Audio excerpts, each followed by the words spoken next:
Starr, Tyler, what's up? how are you doing? Good, man. How are you? I'm doing good, man. Doing good. Living this quarantine life. So Yeah. we're actually opening up slowly, but um, hey, congratulations on the baby girl. Yeah, thanks, man. Thanks. Yeah, no problem. That's awesome. Yeah.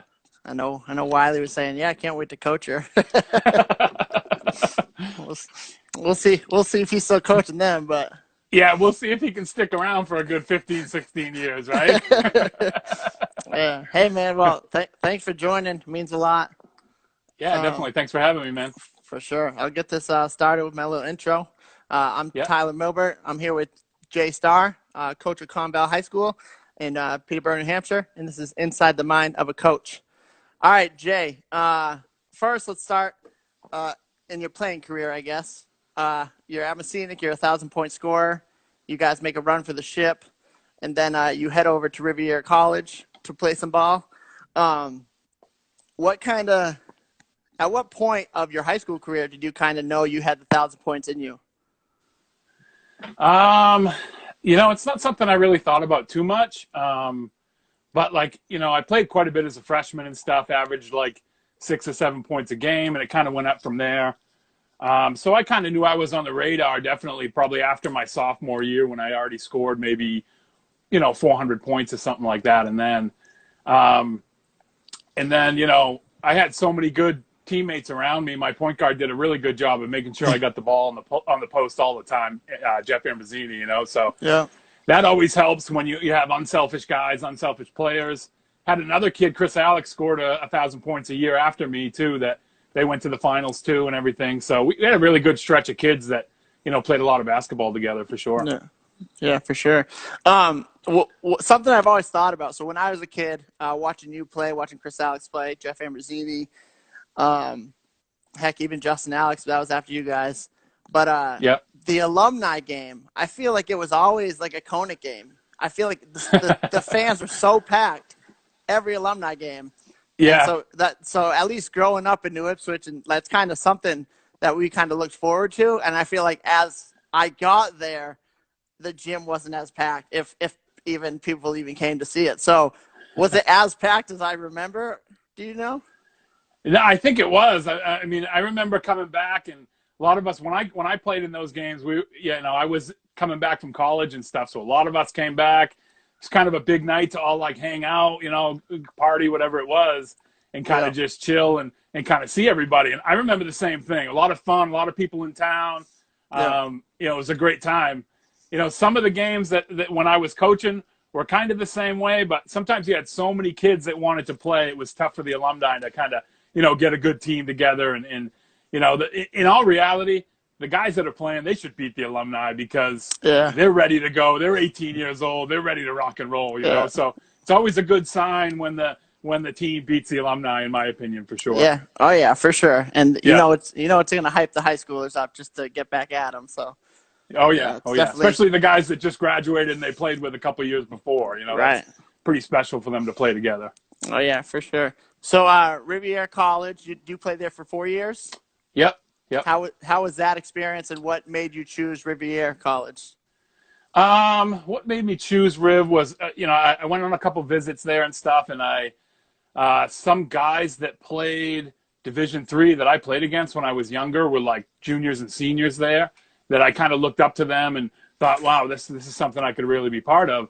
I really loved Coach Morissette and being part of that program and everything. So that was kind of why I chose it. I really liked it. It was somewhat local. My dad could come and watch me play and stuff, and my friends could come and watch me play, and I was far enough to kind of stay out of trouble in the New Ipswich area. I was far enough to kind of get away from some of that. So. But yeah, it was a great experience. I played there 4 years. It was awesome. Just a different level of basketball. I think my first game I ever played in, first possession I subbed in when I was a freshman, it happened so quick. I got dunked on in like 2 seconds. This big kid from Johnson and Wales University, all I saw was like his sneakers go by my face, and I was like, okay, I got to like hit the weight room, or I got to work on my game if I'm going to make it with these guys. Right. You know, people don't realize how good like even a small Division III basketball is. It's no joke. There's kids that play all over the country, so you Right. know it's there's a lot of good players out there, and I learned that pretty Yeah. quick. Yeah. I'm glad you mentioned that because coming from a I guess cocky high school kid that didn't have grades to back it up, uh, I was saying no to like community colleges. I mean, I'm too good for you. I'm too good for you. But then looking back at it and going to these community college games, like some of the greats go to community college first to get their grades there, then go to college Definitely. and then get picked up. So uh, it's something I've learned from growing and learning is I tell these kids that I encounter with, hey, it doesn't matter it's D3. It doesn't matter it's JUCO. Like if you're going, that's the first step, and it's a great step to take.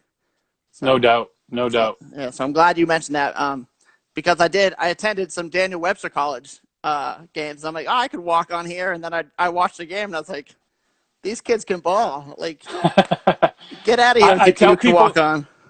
I tell people all the time that say, "Oh, my kid could play here. My kid could play here."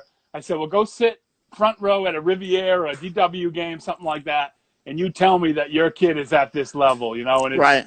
it really surprises people when they actually see him play, or you hear about kids that go away to college and come back and they're like, "Wow, that is not what I expected it was going to be." You know, Right. like you said, I was the same way. I was cocky in high school, and I kind of got that reality check when I saw that kid's sneakers fly in front of my face. For sure. For sure. All right. So you're a big time players coach. That's how I'll describe you because you're Yep. still young enough to show the kids what you mean rather than just tell the kids and get mad if they don't do it right. You can show them, and that's how I interpret a players coach at least. So I feel like you have an advantage of that, and you kind of get closer to the kids with that. And I know at my senior year, I believe that was your first year as a JV coach at Messinic. Yep. Was that your first time coming back and coaching at a high school after your college years? Yeah, definitely. It was the first time I ever had coached really anything. I never even like, I worked in some summer camps and things like that when I was in college and right at Riviera. But it was the first time I had ever coached and worked with you guys. And you know, you say I was young, but you know, I was young back then. I'm not so young anymore. You know, and Yeah. I think I was like 28. I was probably like, you know, 10 or 12 years, 10 or 11 years older than you when I was coaching you guys, or you know, I was Yeah. helping out Wiley and stuff. Yeah, so you know, I think relating to the kids and coming down to their level and getting them excited to play is one of the most important things you can do. For sure. I couldn't agree more. I do remember we were in the locker room, the varsity team, and we just hear the gym going nuts. And we're like, what the heck is going on? And the kids are just like, Jay just dunked it. He dunked it. So, like, it's fun because, I mean, I started coaching at a younger age, and it's fun to still kind of have that athleticism to show the kids, like, hey, you might think I'm old, but I'll toss it back Yeah, if you are. So that's I cool. think I tried it once this year and it didn't really work out so well. I at least didn't end up on my back, but Right.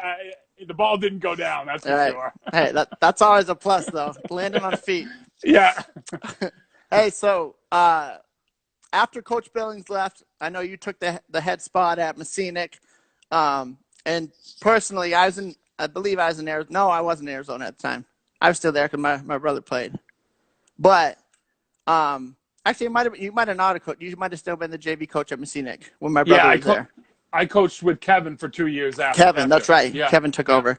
Yeah. So after that, I know Kevin had the year where they beat Conant for the first time in God knows how long. But Yeah. then I really want to say you kind of revamped that program because I know Messinic basketball was not on the map for some time, and I know that the kids like the Stoffenickers and the Gibsons and all these kids come through, and you finally hear Messinic and you hear playoffs and Messinic basketball. You haven't heard playoffs in years, so. Yeah. How do you think you kind of took that program and kind of revamped it a little bit? I think it was like almost kind of like what you were talking about, like some youth into the program. Like I was a younger coach when I started there. the kids were really good, and you kind of roll with some really good players. Like we had Jared Stoffenecker was a great player for us, and I think he really pushed some of the younger guys, and his younger brother Brett and Damon Gibson came up, and you know once you have that little taste of success, it kind of goes right through the whole system. You have Right. young kids that are coming to the game, and they're all excited to play basketball and play in their leagues and come and watch us. I remember when I was a kid going to Messina games.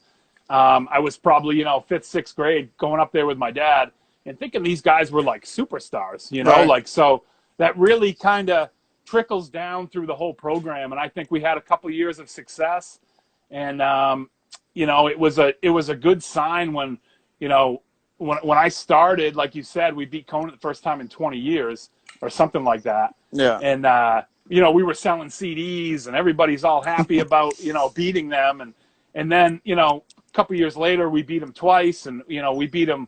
I think we beat them like 4 out of the 6 years that I was there. So we beat them like 5 or 6 times when I was coaching there. Had Yeah. some really good playoff games with them, even when they were like a lot better than us. We had them tied up at halftime and stuff. So, I think the kids have a lot to do with the success that I had there, but just getting them excited to play. And Right. we did a summer league that I don't think had been done in Messina for the longest time, and just the commitment that I had from a lot of kids and from the parents and stuff. It was a good 6 years that I was there for Right. sure. Yeah, absolutely, man. Like I said, out in Arizona, hearing Messina basketball making the playoffs, it's big. And so at least being an alum, I know it's big. No, Especially it's Tyler. I from remember you would text me after we beat some of the Conant. We beat Conant. You were saying the Conant killer, the Conant killer, and stuff. So, it feels awesome when a guy like you that I coached, helped coach on the JV team and stuff, and just to hear an alumni and hear different people kind of congratulate you after those wins was awesome for sure. Yeah. And that's something I truly love about growing up in New Ipswich is you just know the guys ahead of you, the guys below you. Like I said, I grew up watching you guys, you, the Alexes. Then I played with Cody, and then the Stoffenecker boys. I knew, heck, when they were like not even in elementary school. And then I remember Curtis Taylor would be like, "Yo, this Jared can fly. This kid's gonna be sick." And then he Yeah, proved it. yeah, So yeah, it's just a cool little town we got over there, and a lot of support from everyone. So yeah, definitely. fast forward to, I believe, 2 years ago is when you joined the Conval coaching staff. Yep. You guys, same thing. You had a heck of a run there. And what I want to ask you about is the WWE belt that I see these pictures of, because I'll tell you a story after, but I want to hear about how that came about. Well, Coach Leo, Coach G is a big WWE fan, or he was when he was a kid. That's how the story goes. I don't know if I believe it or not, but that's how the story goes. And we just wanted to really get the work ethic going. So what we called it is the work ethic player of the game gets that belt.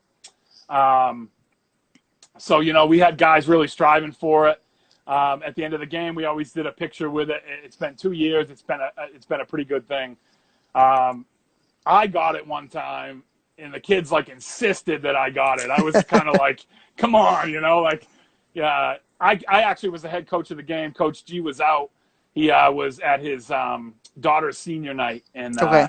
so he trusted me, which is awesome to coach the team. We won the game, and the guys insisted that I was the work ethic player of the game. So it's been a good thing. It's just it's a silly thing. It's fun. It keeps it loose, and it's something to kind of strive for too. So Yeah. we as much as it's a joke, we take it pretty serious too. For sure. Take the picture with that belt and flex a little bit or whatever you want to do.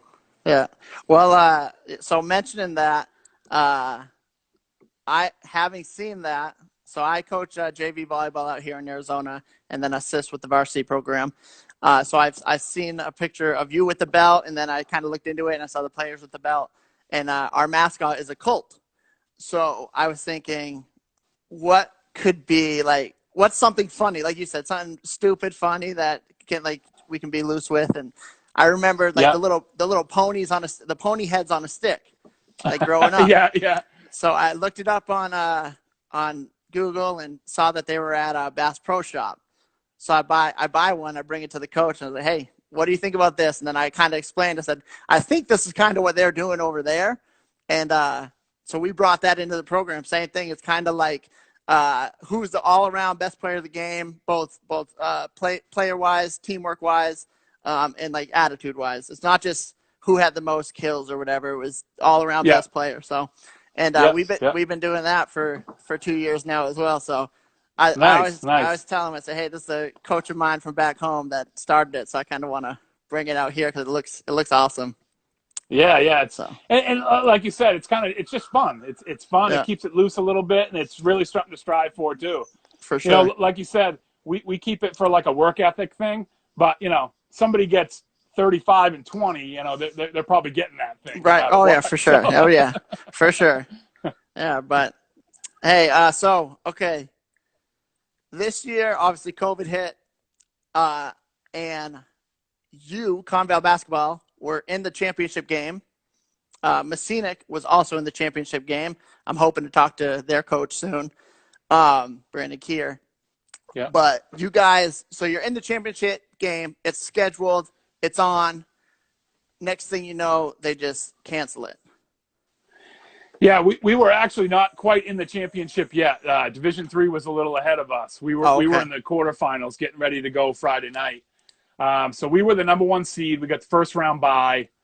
Um, we had the first round bye, and we were going to play the winner of Oyster River and Manchester West. We went over, watched the game. Two tough teams. It was going to be Oyster River ended up winning. We had been watching tape on them all week long. So that game was on Monday night. We had 3 days to prepare, had 3 really good practices. We're talking about them, watching tape. I mean, we had a ton of tape on them, really ready to go. And Thursday, AD came down and said, hey, we're going to play tomorrow, but it's only, you can get like a voucher or something for each player could have 4 parents or 4 family members go to the game. Yeah. And, we were like, okay, it kind of takes away our home court advantage, but hey, at least we're going to be able to play, Right. And then 10 o'clock Friday morning came down that the NHIA had suspended all games. So, it was tough. I understand it, but it is what it is. It's just tough because, the end of the season comes and win, lose, or draw, you end the season and Right. you're either jumping all over each other because you won something or you're, hugging each other, consoling each other because, for those seniors, it's the last game. Right. We never had that. We never had anything like that. We never had really a postseason meeting. We've never had, a ceremony and all this, but we were number one seed, so we ended up being the champs, which is pretty awesome. Right. First time Conval's been the champ since '94.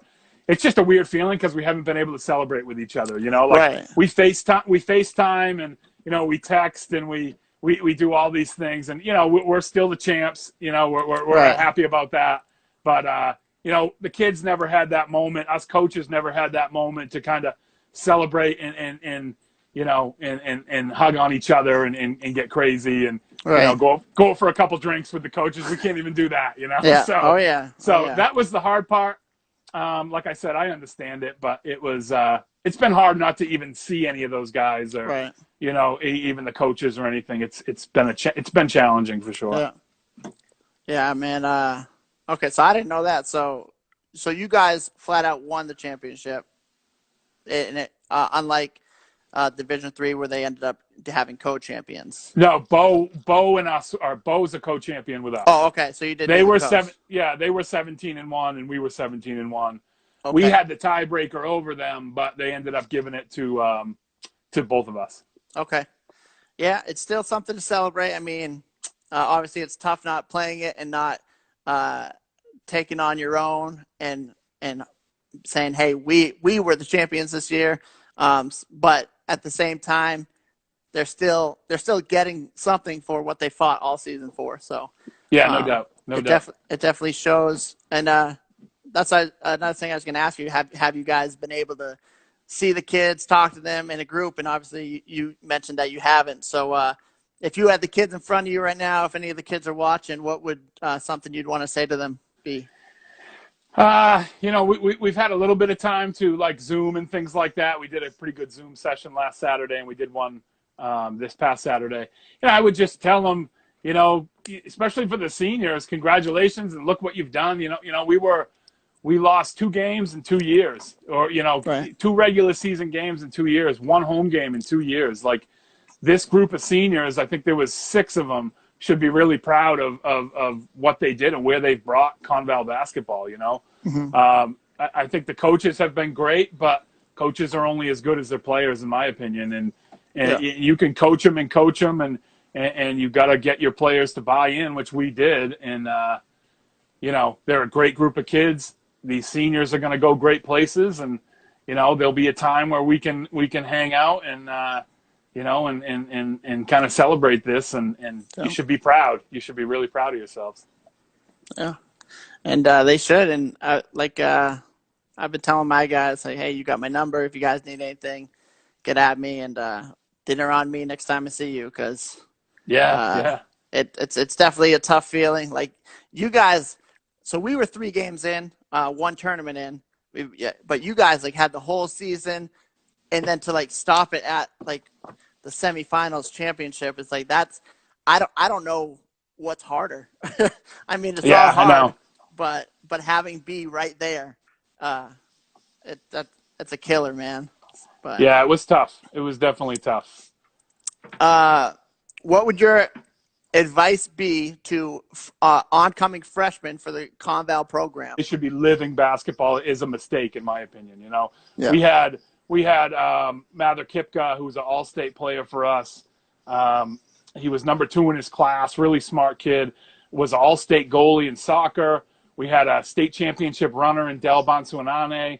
Connor Buffum is a standout on the baseball team. So I would tell these kids to just be active, just to play sports, be active. But when it comes to basketball, you got to be ready to go. You got to be ready to work from day one, come in, and just be ready to work. And you better be able to play defense, or you're not gonna play too much. And Yeah. that's something we've really strived on the last couple of years. Is you got these guys that think that they can just kind of waltz on the team and shoot 3-pointers and stuff, and you got to play D. You got to rebound. You got to do the little things. And I think that's kind of been a huge difference for us. Is everybody does those little things. We don't have any guys that just think that they can, just be a scorer and stuff. Right. So, just keep working, keep coming to everything, and pay attention to everything that you're being taught, for sure. For sure, man. All right, I'm gonna end it with this, and I want it could be a couple from both, but I want a favorite memory from playing the game of basketball, and one from coaching the game of basketball. My favorite memory from playing has got to be winning the championship. And winning with all those guys that I grew up with playing. Since we were, some of us 9 years old, 10 years old, and to kind of win it with them was pretty special. My coaching memory, that's a tough one because the game at Conant, the playoff game, even though we lost the game to them, it was like we were the 6 seed, they were the 3 seed. It was one of the more amazing things I've seen, like just in a community. Like we had Messinic fans at the place, like barbecuing before the game, waiting in line. The place was a madhouse. I remember busting through those doors to take the floor with the team coming off the bus. The place was already packed, probably more Messinic fans than Conant fans. And, we lost the game, which was, pretty tough on me. And I know tough on everybody else, tough on the community. But I'll never forget that night. And I think a lot of people are the same way. Yeah. I hate to be a losing moment for sure, but I'll never forget that for sure. Yeah. Yeah. Well, hey, like I said, having grown up in that community, that rivalry will still be the best part about high school.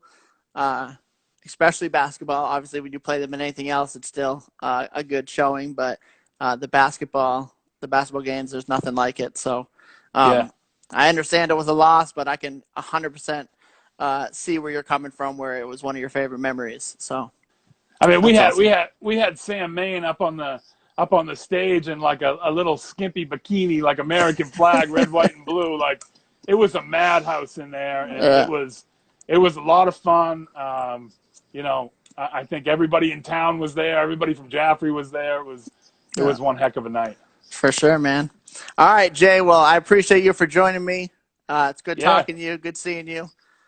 Good luck on life with the new baby. And yeah. Thanks, man. yeah, no problem. And we'll keep in touch. Sounds good. All right, man. So I'm Tyler Milbert here with Coach Jay Starr, and this was Inside the Mind of a Coach. All right, take it easy, Jay. See you, bud.